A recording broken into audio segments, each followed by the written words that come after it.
on her holiday special. With Love, Meghan, but this was a holiday episode. It was ding dong without the merrily on high, to be completely honest with you. I mean, at this point, I don't really... Was it right there at the top, waiting for you, or did you have to search for it? Yeah, I had to search for it. I did too. So that's Yeah, not good. I don't think that's a good sign. No, because usually it's whatever they're saying, hey, you need to watch. With love, Meghan from the Duchess of Sussex herself. This is a woman who probably spends less time in the kitchen than the average person does. Yet she has a cooking show. She invites friends and family to join her in her home where she shares cooking tips and talks more about herself. Are done with the fake Duchess and her balding husband. I have never witnessed something so toe-curling, so bum-clench. Despite the failure and poor reviews of the 2 seasons of With Love, Meghan, the Duchess of Sussex, recently released a holiday special which was shot last year. In this new series, she speaks on cheer, making the holiday season special, gift-giving, and even shares some tips on enjoying the season of Christmas. Any different than the first or second seasons. But I guess it's just it's kind of at this point, I feel like I'm being smacked around the head by, a sage honey glazed ham that Meghan prepared earlier. But in what has now become on brand for the former actress, this show proved how out of touch Meghan truly is, most especially how she knows next to nothing about the role she's trying to fit into.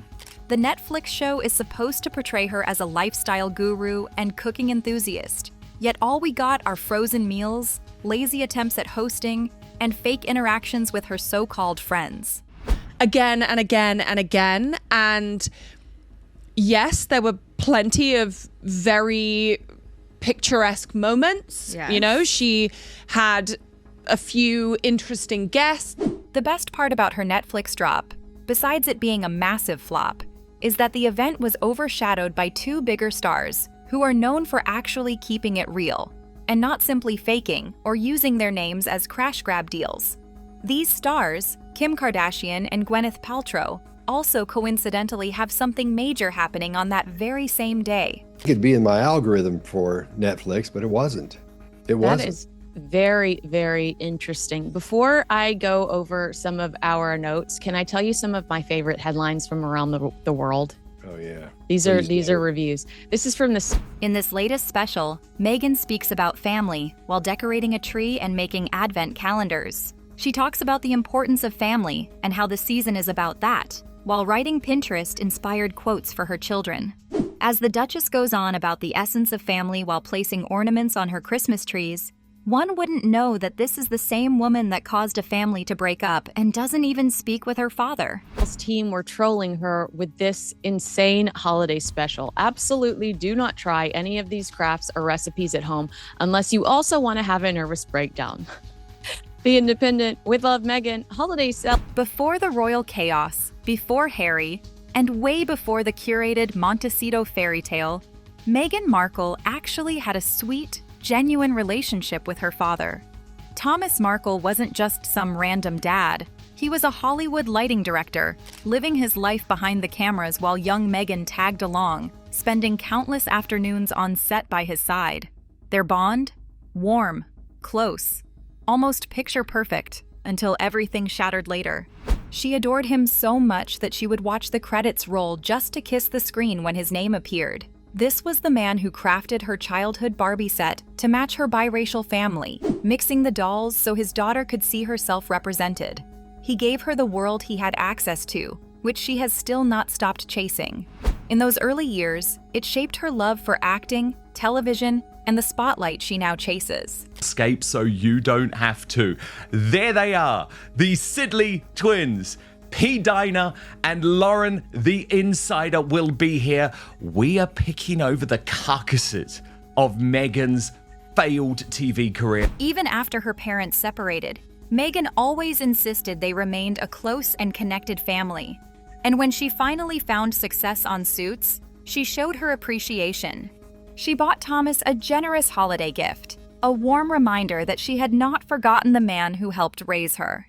By every indication, this was a father and daughter who genuinely loved one another. The kind of bond no one ever expected to unravel. Last year, before Guy passed away, we can assume the entire thing is an act. Supposedly, Meghan's holiday tradition is cell block Doria making gumbo on Christmas Eve. Apparently, the only time out of the year this happens. Watch.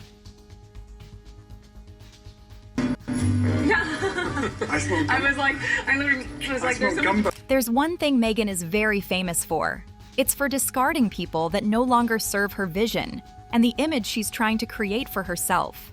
She'd drop friends, husbands, and even fathers if they get in the way of her vision board. The moment her relationship with Prince Harry became public, the press attention exploded and cracks began to show. Thomas admitted that paparazzi camped outside his house day and night, and as the wedding approached, he made the mistake that would change everything. The staged photos, the media deals, the phone calls with Harry, the chaos, the scandal. And when he lied to Harry about staging the photos, the relationship began to unravel in real time. Guardian with Love Meghan holiday celebration review. Take anti-nausea pills, she's back. She literally skips through a Christmas tree farm, serves food that looks like animal droppings, and cooks a meal that Prince Harry hates. Assume the crash. By the time the royal wedding arrived, Thomas was completely out of the picture. Meghan walked down the aisle with King Charles instead, and the fairy tale marched on without the man who raised her. Worse, the man she chose eventually abandoned her. Person Meghan is. The uptight Stepford hostess is the last person I'd want to spend Christmas with. The Telegraph, Meghan's Christmas special is quite mad and a little bit sad. The Duchess prepares for the festive season with her usual. After the wedding, things only got worse. Meghan wrote him a long emotional letter begging him to stop speaking to the press and stop fueling the drama. He shared the letter with a newspaper, which Meghan later sued. Interview after interview followed. Accusations, confusion, frustration, and heartbreak played out publicly, while Meghan went silent and cut contact entirely. Parade, Meghan Markle still clings to this royal tradition. 5 years after her shocking exit, I was just glad that they made that observation. In the Daily Beast, Meghan's dead dog's cameo tells us Netflix is done with her. So, not the best. She has never introduced Thomas to Harry. He has never met Archie or Lilibet. The kids have never met Grandpa, yet she's raving on about the importance of family when she has caused so much damage to her and Harry's families. Well, what would you expect from the tone-deaf, pretentious Duchess? Drama, I'm not really intrigued by what they're making. It's not like when I watch The Baking Show and I'm, on the edge of my seat at the fact that someone used too much flour. Yeah. But yeah, so it just kind of... While Meghan arranged ornaments like she is starring in a holiday commercial, two actual Hollywood elites, Kim Kardashian and Gwyneth Paltrow, swooped in with their own major releases and completely hijacked the moment. Meghan's big Netflix day was suddenly drowned out by women who actually dominate the lifestyle space she's trying so desperately to break into. It was the perfect storm, a poorly reviewed holiday special, a long family feud she refuses to publicly acknowledge, and two bigger names overshadowing the whole event. We were going to talk about it, Right. but would I watch it again? No. Would I feel a void in my life if the show did not return? No. Right. Did I walk away thinking, ooh, I must make sure that the ornaments on my Christmas tree are positioned perfectly? The first was Kim Kardashian, who announced that she would be hosting a Christmas Live on TikTok on the same day that With Love, Meghan was set to premiere. A coincidence? Maybe, maybe not. After the disaster regarding certain pictures taken at a certain birthday bash last month, which caused a stir. Something that my mum told me, when I was a child. Right. Like, don't shove the good ornaments at the back of the tree. You want to make sure they're the ones that really shine. So I think if I was to sum it up in kind of one or two sentences, I would say it is a show. One thing the Kardashians are known for is getting revenge and settling a score. Back in November, when Kris Jenner, the momager, threw a Jeff Bezos-themed party, the Duke and Duchess of Sussex graced the event also. While their presence caused a stir considering the relevance of that weekend across the pond, what kept people talking were the disappearing pictures. Kardashians, or even if you didn't, you do know that they don't like to share the spotlight. This was meant to be Chris's night. This was her James Bond theme night, thrown by Jeff Bezos. Amidst the glitz and glamour of the party, the cameras were rolling, The pictures were coming hard and fast, and trust the Kardashians to flood their social media with every picture, with everyone and anyone. One of those pictures included one with the Duchess of Sussex. Everyone saw those pictures, and suddenly, poof, they were gone. Disappeared from everyone's timelines. They didn't want their pictures taken, and then they said maybe they did, and then there was some excuse to People magazine that they didn't want to sign the release documents. Now we know that release document never existed. It never was given to anybody. And Everyone was confused, and Kim Kardashian was furious, allegedly, and is now spiteful. The party had the creme de la creme of Hollywood's elite at Jeff Bezos' mansion. People were dressed in their best to show up for the momager as she celebrated her 70th birthday. The next day, the media was reporting more than just the noise complaints the police received multiple times from the party. in Hollywood, a big famous name that Meghan and Harry have somehow managed to annoy. So we're just saying allegedly, reportedly lying about the existence of release forms that every A-lister who entered that building knew the cost of doing business was. Insider sources reveal that Meghan demanded that Kim take down the pictures of her, which she posted online. This apparently didn't sit well with the All's Fair star, which then begs the question, is this Miss Kim's attempt to steal the spotlight from Meghan? Is always glamorous, always looks stunning. You know, they threw Prince Harry in for good measure. Right. We did get one moment of little off-the-cuff, coupley sweetness, sort of. When Meghan thought the holiday spotlight was finally swinging her way, Kim Kardashian entered the chat. Not quietly, not gently. Kim stormed into the season with a full-blown holiday takeover that made Meghan's little Netflix special look like a school project that half the class didn't participate in willingly. Same thing with the Netflix show. On paper, everything is there. You know, you've got festive fun, you've got a few really big celebrity names, and then you've got, Meghan at the heart of it, who... Because while Meghan was decorating her Montecito tree and whispering Pinterest-inspired quotes into the camera, Kim Kardashian was busy launching a global holiday event that had the internet actually talking. Skims rolled out its very first live holiday show, a 45-minute spectacle called Kimsmas Live. It streamed exclusively on TikTok and felt like a throwback to those old-school holiday variety shows, but upgraded with celebrity guests, surprise segments, and with everything on screen actually shoppable in real time. Into our wrapping, so you'll get Skims. Paper pajamas. Not paper, fabric, cotton, pajama wrapped boxes this year. And I will have scissors, Christmas. Kim understood the assignment. She created a moment. A show, a cultural pulse. She even teased the whole thing with an animated promo featuring herself and Kris Jenner in full festive glamour, complete with an original holiday jingle that fans immediately started sharing all over the platform. Meanwhile, Meghan's Netflix promo barely moved the needle. They were like, oh, it's an at-home style experience with Meghan, shot, I think, according to Realtor.com, shot at a house 2 miles down the road that they rented for the purpose of making Meghan look like she was at home. So, the timing could not have been worse for Meghan. On the exact weekend she hoped to reclaim relevance with her soft-spoken holiday special, Kim hijacked the entire conversation. TikTok, X, Instagram, and half the entertainment blogs were all talking about Kimsmas Live. Meanwhile, Meghan's show quietly dropped into the algorithm like it didn't even matter. Her show was so hard to find that both haters and fans couldn't help but wonder if the show had even dropped that day. Car drove 2 miles down the road, Stumbled into a stranger's kitchen. walked into a house that's owned by some philanthropists who I guess are friends with them, and was like, "Oh, honey, fancy seeing you here." To make things even more brutal, Skims is deep in expansion mode. A full UK retail push. A massive Regent Street store coming next year. Kim is not just playing. She is building an empire in real time. And her holiday live stream was a way of telling everyone exactly who owns the lifestyle space Meghan keeps trying to break into. But what's Meghan doing? Having awkward and tone-deaf conversations, faking moments in hopes that people will eat from her palms, while also slapping her title on any and everything to amp up her non-existent relevance. So it's another big celebrity in Hollywood, a big famous name that Meghan and Harry have somehow managed to annoy.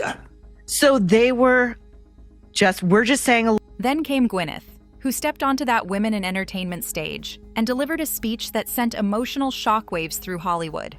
She talked about feeling truly welcomed back by the very industry she walked away from for 5 long years. Imagine that. Every A-lister who entered that building knew the cost of doing business was you're being photographed. Yeah, I spoke to 3 different A-listers at the party. A woman who built an empire, stepped back, became a lifestyle giant in her own right, and then returned to acting with a performance so strong that critics are praising her. Her new A24 film, Marty Supreme, is being praised everywhere, and the fact that she cried while thanking the community for embracing her different paths made her story hit even harder. It's not just about me, but about us, our families, the world, and thank you for getting up at what must have been a ungodly hour for you to do your hair and come all the way here from Malibu. She celebrated the women who shaped her, honored her husband for letting her show up fully in every version of herself, and even laughed with Robert Downey Jr., who handed her the award. It was authentic, emotional, and completely dominated the entertainment news cycle. With love, Meghan, holiday celebration was supposed to be her big, shiny comeback moment. A festive rebrand.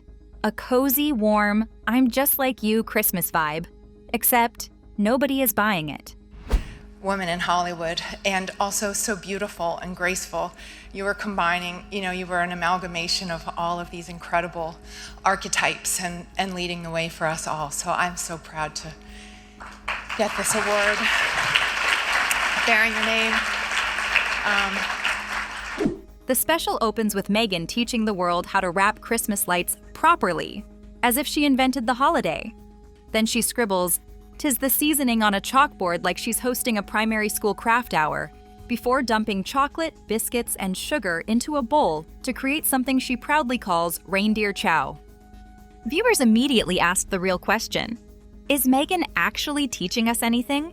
Or is she just playing Martha Stewart in cosplay? 2 miles down the road that they rented for the purpose of making Meghan look like she was at home. So, it was staged. This wasn't like Prince Harry stumbled into their kitchen. Prince Harry got in a car, drove 2 miles down the road, Stumbled into a stranger's kitchen. walked into a house that's owned by some philanthropists who... Then comes the parade of forced moments.